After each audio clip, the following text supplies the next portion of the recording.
अभी शिक्षा मित्रों को मैं बधाई देता हूँ, लेकिन बधाई अधूरी है, क्योंकि मैं तो शिक्षा मित्रों का वेतन 25,000 से पार चाहता था, लेकिन हमारे अथक प्रयास के बाद सरकार ने लगभग 18,000 रुपए की घोषणा की है।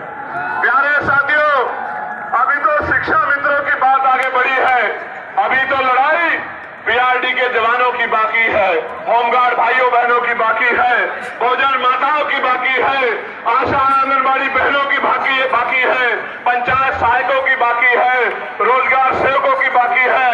जब तक इनके मानदेय वेतन में वृद्धि नहीं होती और इनको कम से कम 20-20 हजार रुपए का रोजगार नहीं मिलता, तब तक हम लोग रुकने वाले नहीं, सरकार को मजबूर करके छोड़ेंगे कि जिनसे काम लेते हो उनको कम से कम इज्जत का वेतन देने का काम करो। और सिर्फ यही लड़ाई खत्म नहीं होगी जब तक ग्रामीण क्षेत्रों में महिलाओं को सम्मान पूर्वक रोजगार नहीं मिलेगा, तब तक ये लड़ाई पूरी नहीं हो सकती। मेरी बात को आप याद रखना। और आज कह रहा हूं, 2 किलो राशन नहीं दूंगा, आटा चावल नहीं देंगे हम लोग, 2,000 रुपए नहीं देंगे, लेकिन आपके बच्चों को इतनी अच्छी शिक्षा देंगे और आपको रोजगार देंगे कि आप 20,000 रुपए घर पे रह के कमाओगे। मेरी बात को आप याद आपके बच्चों को इतनी अच्छी शिक्षा देंगे कि वो अपने पैरों पे खड़ा होकर 50,000 रुपए का रोजगार करेगा और आपके आंसू पूछने का काम करेगा। मेरी बात को आप याद रखना।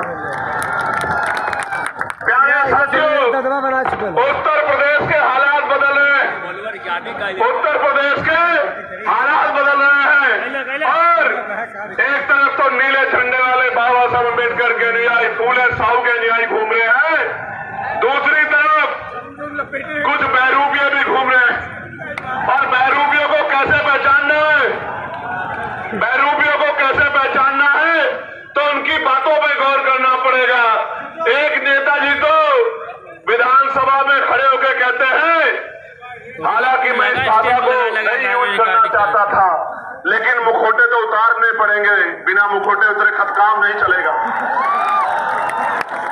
मैं जो मंचशील हमारे नेता उनको भी बताना चाहता हूं कि आज देश में सिर्फ चमार जाति को आरक्षण नहीं मिलता है, पूरे शेड्यूल कास्ट को आरक्षण मिलता है, पूरे बैकवर्ड क्लास को आरक्षण मिलता है। और तो और कई सारे मैं देश भर में घूमता हूं, क्षेत्रीय आधार पे तो सामान्य जाति के लोगों को भी हिमाचल में, जम्मू कश्मीर में, उत्तराखंड में आरक्षण का लाभ मिलता है। और तो और 2019 से ईडब्ल्यूएस के जरिए सामान्य जाति के गरीबों को भी आरक्षण का लाभ मिलता है। लेकिन सामंतवादी